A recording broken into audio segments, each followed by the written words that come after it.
Dear students, in this video lecture, I am going to talk about National Income Accounting.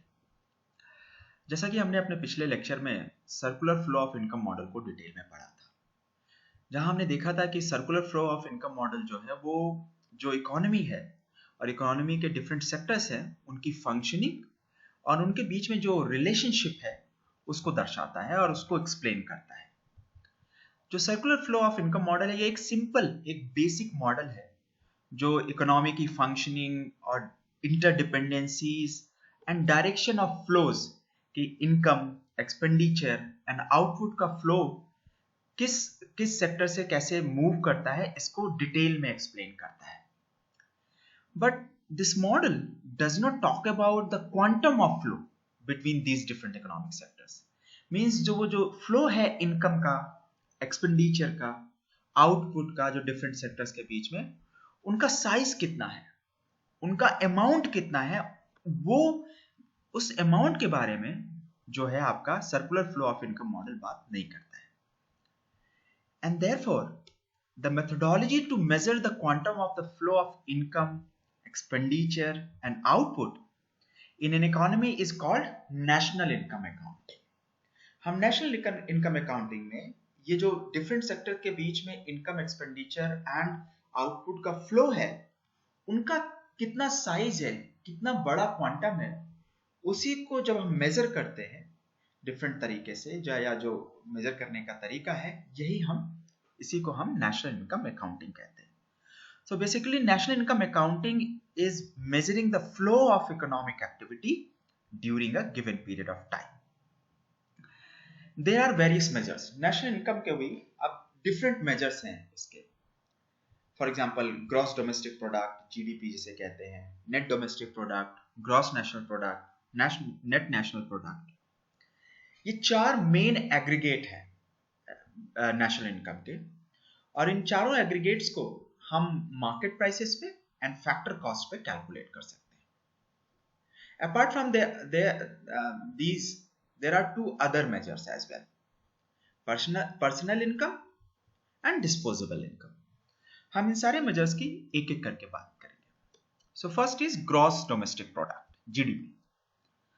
So gross domestic product is the total market value of all the final goods and services produced by an economy during a given time period and generally it is considered as 1 year। So if you try to understand this definition, there are two important points. One, that gross domestic product is the total market value of all the final goods and services produced. That is total market value. Actually, अगर आप सामान्यतः देखें तो एक अर्थव्यवस्था में कई तरीके की वस्तुओं और सेवाओं का उत्पादन होता है, एंड ये जो डिफरेंट गुड्स एंड सर्विसेज हैं, इनका जो यूनिट ऑफ मेजरमेंट है वो समान नहीं है, सबका अलग अलग होता है।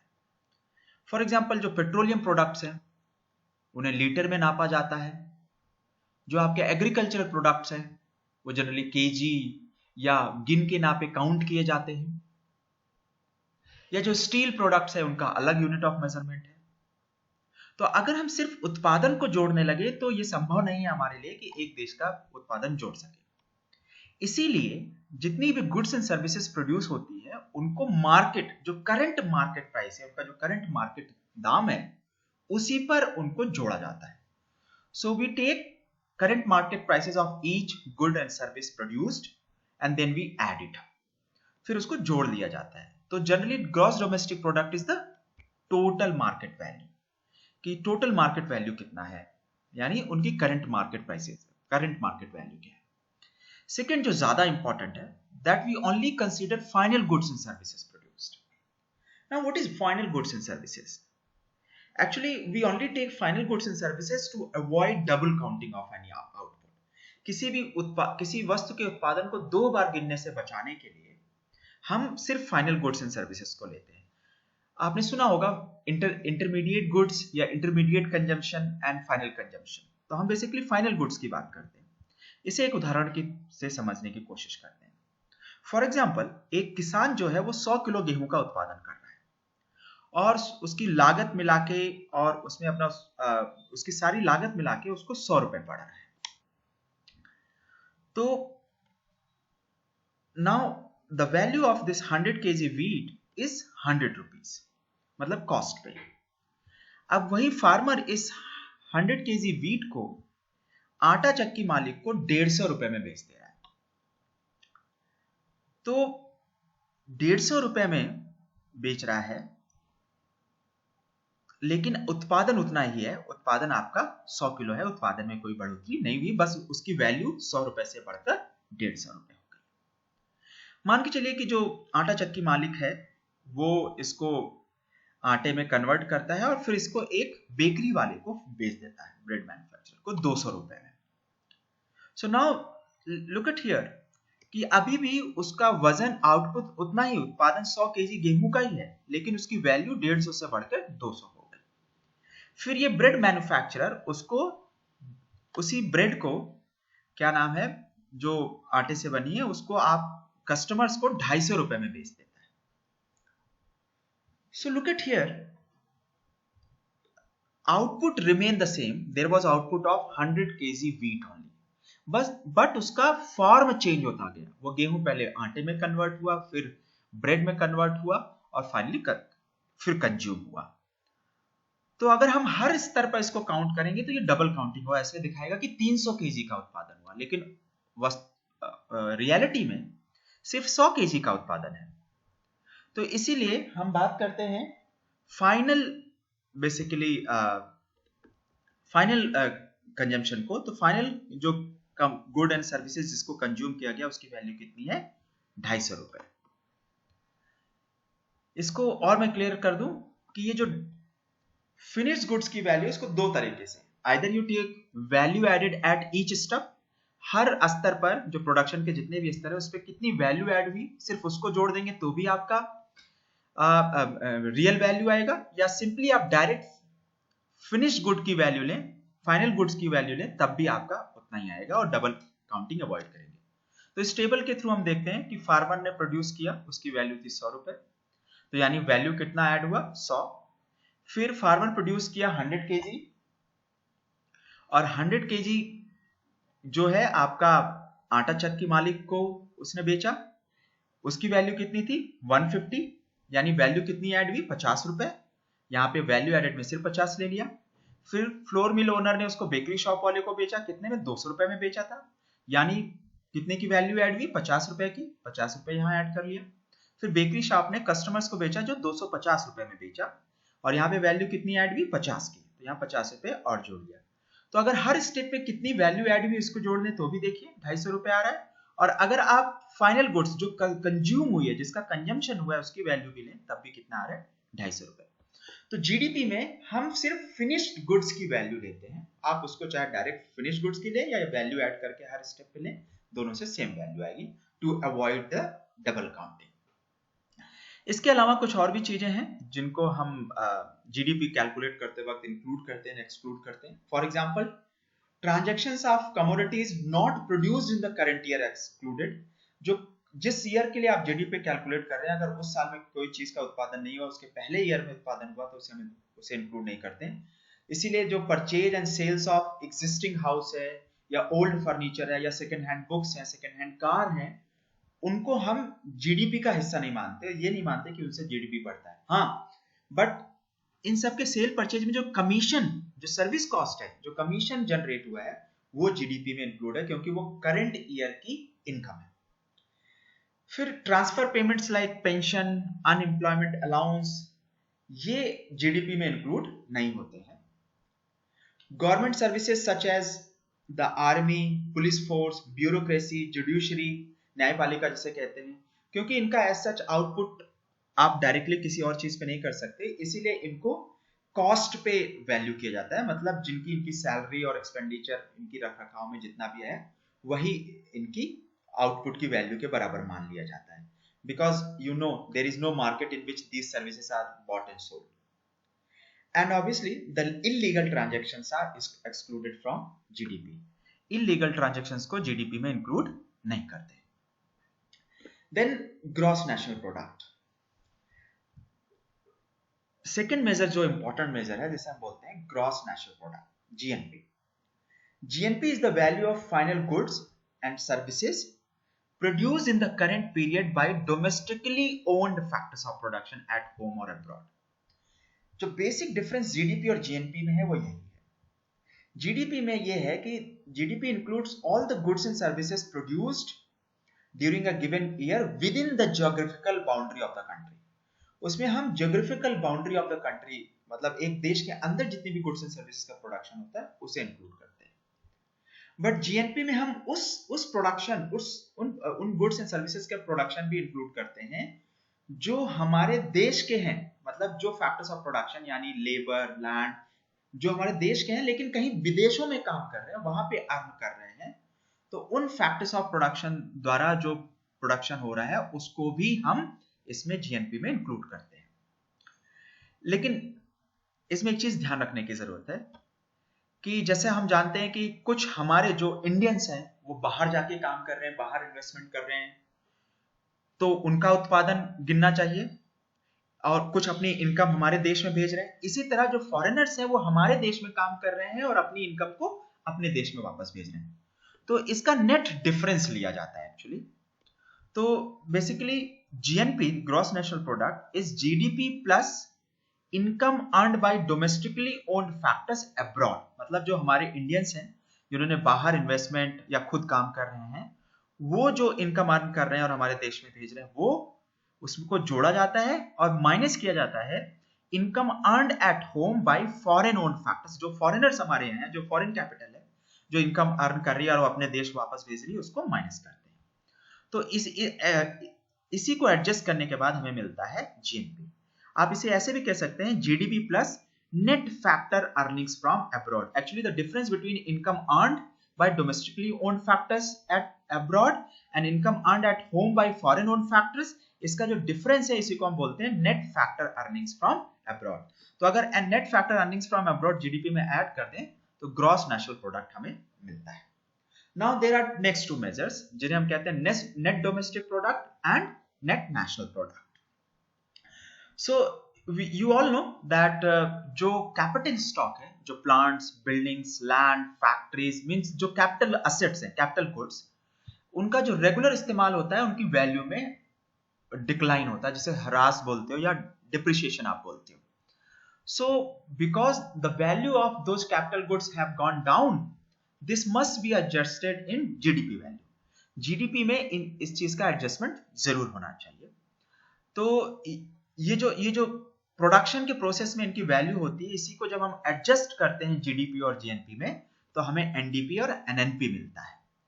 तो जो बेसिकली नेशनल कैपिटल स्टॉक है, प्रोडक्शन प्रोसेस में लगे होने से उनकी वैल्यू में जो लॉस होता है उसको हम डेप्रिसिएशन या कैपिटल कंजम्पशन अलाउंस बोलते हैं नेशनल इनकम अकाउंटिंग में. तो एनडीपी क्या है आपका? Net domestic product is GDP minus cost of consumption of fixed capital और सिंपली डेप्रिसिएशन. डेप्रिसिएशन को cost of consumption of fixed capital भी बोलते हैं, because it's a cost it must be deducted. So इसे NDP मिल गया. और इसी तरह एनएनपी क्या है? GNP, gross national product minus cost of consumption of fixed capital और depreciation. So by deducting depreciation from GDP and GNP, you will get respectively NDP and NNP. Now, what is national income? हम इनमें से national income किसको कहते हैं? Actually अभी तक जितने भी हमने ऊपर मेजर बात की, GDP, GNP, NDP, NNP, all these were at current market prices. इनको हम बेसिकली इस तरह भी कह सकते हैं, GDP at market price, GNP eight market price. अभी तक जितने भी हमने मेजर्स पढ़े उनको हम करंट मार्केट प्राइसेस पे वैल्यू कर रहे थे, कैलकुलेट कर रहे थे. But this value will be different from the true cost of production. मतलब जो हमारे फैक्टर्स ऑफ प्रोडक्शन को पेमेंट हुआ है जो देश में उत्पादन करने में, उससे और जो करंट मार्केट प्राइस है वो थोड़ा डिफरेंट होगा due to presence of indirect taxes and subsidies. Indirect taxes और सब्सिडीज की वजह से जो ट्रू कॉस्ट ऑफ प्रोडक्शन होती है, including profit of the producers, और जो मार्केट प्राइस है उसमें डिफरेंस आ सकता है. एक एग्जांपल लेते हैं. Suppose the cost of 1 unit of output including profit is ₹100. किसी एक चीज की जो प्राइस, जो आउटपुट आ रहा है उसमें उसका एंटरप्रेन्योर का प्रॉफिट भी जुड़ा है, वो 100 रुपीज है। So if the tax indirect tax is ₹20, sales tax मान लीजिए या जीएसटी मान लीजिए, तो टैक्स इंक्लूसिव प्राइस होगा 120।